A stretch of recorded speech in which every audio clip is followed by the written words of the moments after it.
axis, this wobbling cycle, that it ends at a certain time, which is the end of the Mayan calendar, the year 2012, and that it ushers in a golden age. Now, in my work, and it's extensively documented in the book, I have gone through the entire solar system and showed how the planets are all experiencing climate change just like the Earth. This appears to be the literal fulfillment of the 2012 prophecies. And in the book, I also argue, and we'll do that throughout the rest of this weekend, that the galaxy is pushing us into this new energy zone. That the solar system is actually colliding with a cloud of energy that has a higher, I hate to use the term, but vibrational frequency. It's a higher density of energy in the source field. And that higher density is speeding up the vibration of atoms and molecules on Earth. It's making everything rev up and go faster and faster. Well, sure enough, if you actually go back through the fossil record, we find that there is a 25,000-year cycle in human evolution. 50,000 years ago, more or less, everybody on Earth suddenly started to use tools that were not just for survival, but had ritual purposes for making art and for religion and spirituality. 50,000 years ago, boom, everybody gets this upgrade, and they start doing that. 25,000 years ago, all of a sudden the Neanderthals die out worldwide. And we also have at the same time a dying out of all these large creatures like the saber-toothed tiger and the woolly mammoth that were threatening to human life. Now we're at the end of another cycle once again, and we're seeing Dr. John Hawks, a University of Wisconsin anthropologist, showing us that in the last 5,000 years, human DNA has evolved 100 times faster than ever before in history, to the point that the DNA molecule is now 7% different on a molecular level than it was 5,000 years ago. So I believe that this will be a shift in space, time, matter, energy, and biology as we know it. I lay out all the clues for that in this book. And throughout the rest of this weekend, those of you who are lucky enough to be here, you're going to hear the whole thing. Hundreds and hundreds more slides coming. This is just an introduction. All of this with the interplanetary climate change and the measurable DNA change that's happening now, that also happened 25,000 years ago, that also happened 50,000 years ago. This is the smoking gun. The gods knew what they were talking about. That wobble in the Earth's axis doesn't appear to be happening randomly. It appears to be the result of a force field that is pushing its way through. And as the Earth is actually pushing through the field, it exerts torque on the Earth's axis. And the field, whatever the structure of energy is the Earth is moving through, it takes the Earth 25,920 years to move through that energy, which I'm going to argue is geometric in nature. That energetic geometry takes 25,000 years, 920 at the end, 25,920 years to move our way through. And then this energy shift occurs. The founding fathers appear to know everything about this. Now, if you want to know what's really going on with the so-called Illuminati, and why these people are so interested in preserving their bloodlines, why there's a royal succession right of kings, it's because those people with the funny heads, they didn't disappear. They've been here and they've interbred more and more, and they look enough like us that you don't see the difference. In fact, 15% of everybody on Earth in all different races, regardless of whether it's Asian, African, whatever, 15% of everybody has measurable extraterrestrial DNA. That's one of the things I heard from these guys on the inside who work in these black projects. So it's not like it's only this selective group, but they still want to preserve that magical power that they had in that other form, when they were in this godlike form. That's what they trace themselves to. If you get to the highest levels on the inside, they laugh at you. You've seen these images of Egyptian gods so many times, but because you're not conditioned to think that extraterrestrials could look just like you and me, you don't notice the differences. You don't notice the narrow rib cage. You don't notice the funny waist with the little pot belly. You don't notice the elongated skull. You don't think about the fact that those skulls have actually been found, that humans could evolve on other planets from a galactic quantum template that literally takes Luc Montagnier's test tube with water in it and turns that water into DNA, or takes Pacheco's test tube with water in it and a little sand that's been sterilized, and you get these little microorganisms growing. I'm saying that's going to happen on any planet, and it's going to spiral its way into humanity.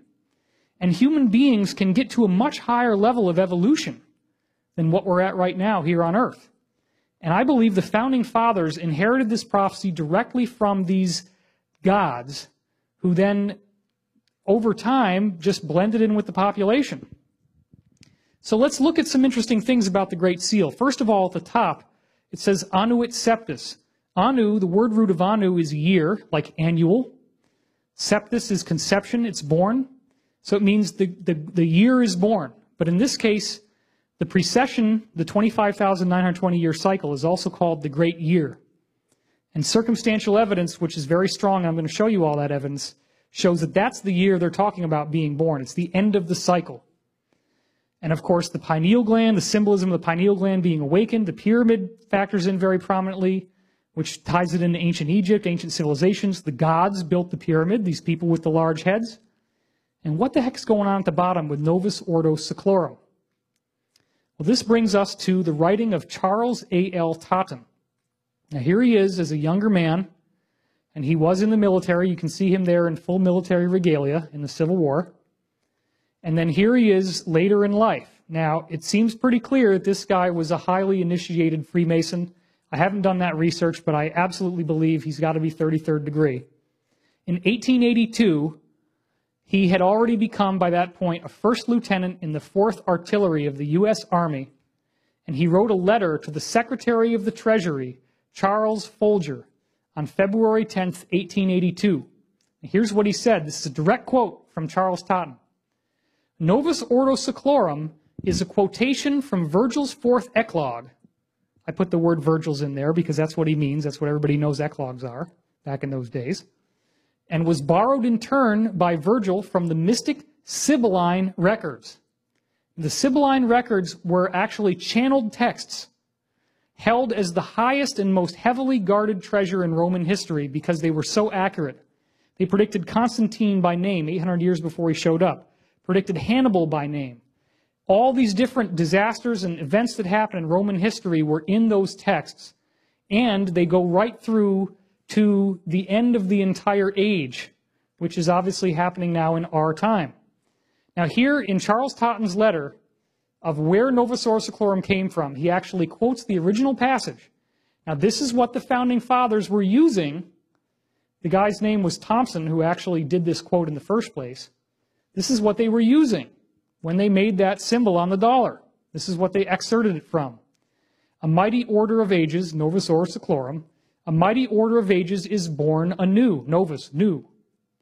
Well, the order of ages would be the precessional cycle. And there's, again, plenty of other evidence that that's what they're talking about if you read the whole thing.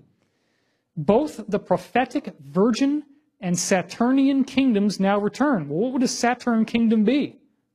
Humans that didn't originate on Earth, gods, coming from outer space. Now, it says, a new progeny, that means an offspring, a birth, a new type of birth, a new type of human.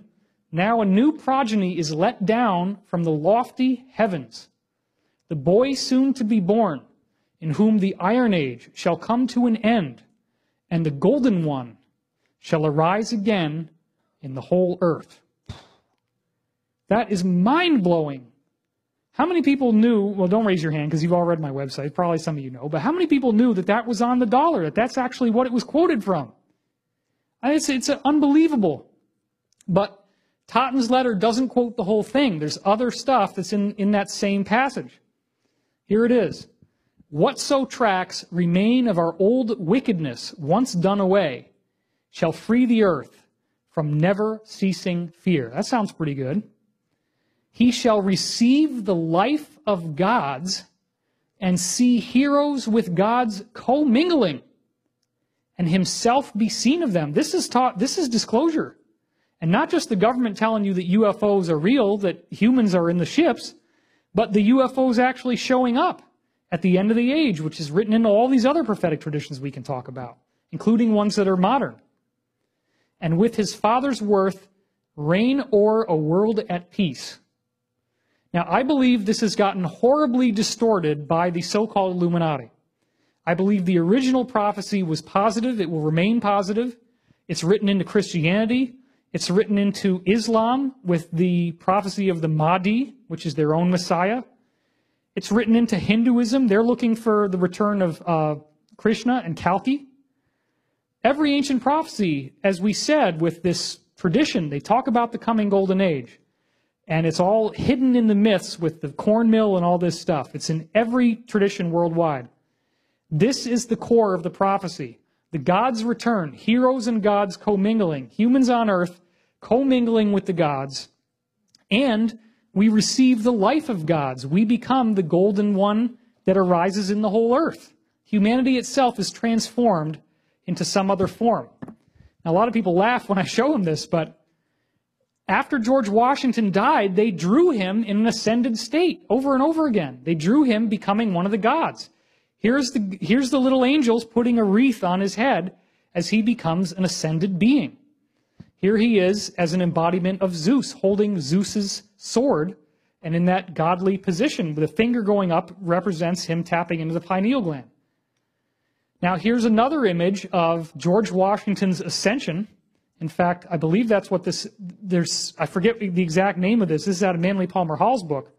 But another thing that's crazy that people don't realize is, if you look down here, there's this god on the throne with the golden eagle representing the phoenix above him, and he's twice the height of all the other people in the room. Oh, well, that can't mean anything. That's just got to be a perspective difference. No, it's not. This is, again, showing you the gods. George Washington ascended up with the gods. And here's Lincoln. George Washington literally brings Lincoln up, and Lincoln also was believed to have ascended when he got to the end of his life. And so Washington puts the wreath on his head, which means he's now an ascended god. So they actually believed that the Founding Fathers didn't have to reincarnate again, that they automatically go into the Golden Age and the ascended state as this happens. Just to cement the point home, and this is the last thing that our video is going to end on, here we have the inside of the U.S. Capitol Dome. It's the most famous thing you see in America other than the Statue of Liberty or the Washington Monument. It's that big dome with the steeple on top. But if you go inside the dome and you look up, you see a painting in there, and this is the wide view of it, and it's called The Apotheosis of George Washington, and it's openly titled that. What does apotheosis mean? Man becomes God. And here, as you can see, George Washington is posing with all of the gods. They all have their little regalia. These are human extraterrestrials that came to the earth. They're being depicted here. He's now among them. And they show him sitting on a rainbow, which clearly indicates, if the gods weren't enough, that he has now ascended, because there are many illustrations of Jesus after his ascension also showing him sitting on a rainbow, indicating he's now in an ascended state. And if you go over to the Tibetan traditions, there are many, many illustrations of the rainbow body, which literally means that as you ascend and your body dematerializes, you start to get all these wonderful rainbow colors that are visible around you. That's the rainbow body state. Now, here's something else that's very interesting. You see those little circles around the ring? There's a total of 72 of those circles. And of course, the Earth's precession moves by 1 degree every 72 years. If you add up 72 times 360, that gives you your precessional cycle, the whole cycle of 25,920 years. Now, inside each of those little circles is a 5-pointed star. And if you look really closely, there's a pine cone after every second ring. After every second circle, there's a little bitty pine cone mounted there, again showing the pineal gland symbolism. But let's look at those stars. There's 5 pointed stars, and there's 72 of them. You add that up, it's a total of 360 points. Now, if you take that 360 points, the total number of points, and then you multiply it again by the number of stars, which is 72, you come out with 25,920. This is one of the ways in which it is clear that the Founding Fathers wanted to encode this information about the precession into that illustration of what's going on around George Washington when he reaches apotheosis and he becomes a god. William Henry has talked extensively about this. This is really his domain. So I want to give him full credit for that. His website is williamhenry.net. We've spoken together a bunch of times. He does a lot more on this than I'm going into now. Next, I want you to look at the side area below the tall windows. you'll see on the right-hand side a frieze, as it's called, F-R-I-E-Z-E. It's a long illustration of various events in American history that's around the dome. And there's various examples, when the settlers came with the American Indians. But here's the one that I'm the most interested in. This is the moment where Cortez met Montezuma. And of course, as you look closely, you see Montezuma he's got the same interesting position of the gods. His hand is aimed at this fire that has a serpent in it. The serpent, again, it represents the pineal gland, the fire of the pineal gland, the awakening. The serpent is the uraeus, that kundalini energy coming up. But notice what's behind Montezuma in this image. It's the Mayan calendar. The Mayan calendar that ends in 2012, inside the Capitol Dome. Just to make sure that you got the point. Apotheosis, 2012, the third eye, the sigil on the back of the dollar bill. They wanted you to know this. They quoted Novus Ordo Seclorum saying that people will become gods. Why do you think the gods know that this is what's going to happen? Because they know about this cycle. They've seen it happen before. They're really excited about it, and they're going to be coming back very soon. That's what all this UFO stuff is about. And last but not least, we see what appears to be a code hidden in the pyramid. If you take the date 1776 at the bottom, and then you look at the Mayan calendar cycle, one of the basic Mayan cycles is called a Katun. It's 19.7 years long. You begin that Katun in 1756, and sure enough, one of the Katuns ends very close to the signing of the Declaration of Independence in 1776. So if you can consider that the Mayan Katun might be symbolized by these 13 courses, then 1756 would be the beginning of all these precursor events that they did to directly lead to America being founded. It didn't just start out of nowhere in 1776. It took this big 20-year process to build up to the Boston Tea Party and all these things they did. Well, you count 13 courses and you end up at the top in the year 2012, which is when the cycle ends and the pineal gland opens up. The year is born, Annuit Septis, Novus Ordo Seclorum, the new order of ages is born. The gods come back. We receive the life of gods and are seen together with them. The golden one arises again in the whole earth. Now, in case anybody knocks me and says, well, 13 Katuns doesn't mean anything. The Mayan Katun, 13 means nothing. Not true. Spanish conquistadors, when they went to Central America, they saw that everybody at that time was using a 13 Katun system to count time. And this is an actual illustration sketched by the Spanish of that counting system of 13 Katuns. So it was very widely known. And there's your Templar cross up at the top, one of the symbols of the Illuminati. So they got this information a long time ago. They got really excited. And I believe that part of the timing of the Declaration of Independence was to be on that dividing line of 1776, which also Kabbalistically is 888 plus 888, which is another symbolism of the duality of positive and negative that makes the universe. So, look, it's all been laid out for you here. You look back on what I've said about the source field. We're seeing that there is a whole lot of science that we don't now possess. Information that leads to the understanding that we are sharing a consciousness with each other. Scientific discoveries are happening in different places around the world, and we tap into each other's minds. DNA is emerging directly out of the source field to create human life. One species in Geriyev's research, the frog eggs were zapped and transformed into the salamander eggs. There is a provable 25,000-year cycle in human evolution. 50,000 years ago, boom, we start using all these tools for spiritual purposes and for art for the first time. We become a lot more interesting to hang out with, for the gods, probably. 25,000 years ago, the Neanderthals all die out. The big bad creatures all die out. The saber-toothed tigers, the woolly mammoths, the ones that threaten human life, boom, they're gone. And now we're seeing the DNA molecule becoming 7% different. The rate of evolution has increased by 100 times faster in the last 5,000 years. Provable microbiological evidence that we're changing.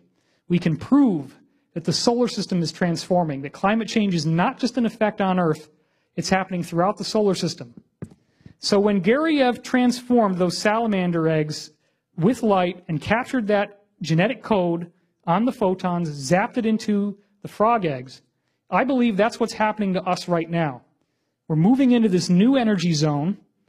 It's activating the planets, it's heating them up, it's making the molecules actually move faster, but it's also increasing the source field vibration, which is making us become more intelligent. And the Flynn effect proves that. IQ scores have been going up 3 points per decade for over a century. It's another provable fact that's in the book. The Founding Fathers definitely knew about this. They wrote it everywhere they could. It's in the Capitol Dome, the apotheosis of George Washington. They drew him in an ascended form, sitting with the gods on a rainbow. They drew the Mayan calendar on the side. They put the 25,920 points, if you multiply the points in those stars by 72. Then they have it on the Great Seal of the United States, the awakened pineal gland, the pyramid with 13 courses. If 1776 represents the end of the first cycle, 2012 would be the end. So here we are at this unique juncture in our time. We have UFOs showing up more and more in our skies. I have extensively documented on my website, divinecosmos.com, this ongoing saga of disclosure, which appears to be building up to something. There's all these articles coming out about UFOs, UFOs, UFOs in the mainstream media. I don't think we're going to stay ignorant. I don't think this is going to remain mysterious. I believe that we are going through a galactic transmutation of what it means to be human. I believe that most of the people who are visiting us are good. They founded Christianity. They founded all the major world religions. They worked behind the scenes to give us what we needed to evolve, to become more loving people, to be more attuned with the source field, so that our pineal glands can awaken and we can be ready to become those light body people who are predicted to come here at this time of the end of the age. Everybody who watches my videos says, I've seen all your videos. And then I say, did you read my last article on the website? And then they go, you have a website? divinecosmos.com. Once or twice every month, at least twice a month, I write a new article. So part of what you need to do when you watch this video is don't stop here. Go back to my website, divinecosmos.com, look it up, read all this stuff. This is just a tiny portion of what I've done. Yes, you have to buy the book. It's only $30 retail. You can get it for like $18 on Amazon. It's totally awesome. This is just an eyedropper of what's in there. I want to thank you for watching this, and I want to thank you all for being here. I'm David Wilcock. See you in 2013. Thank you very much.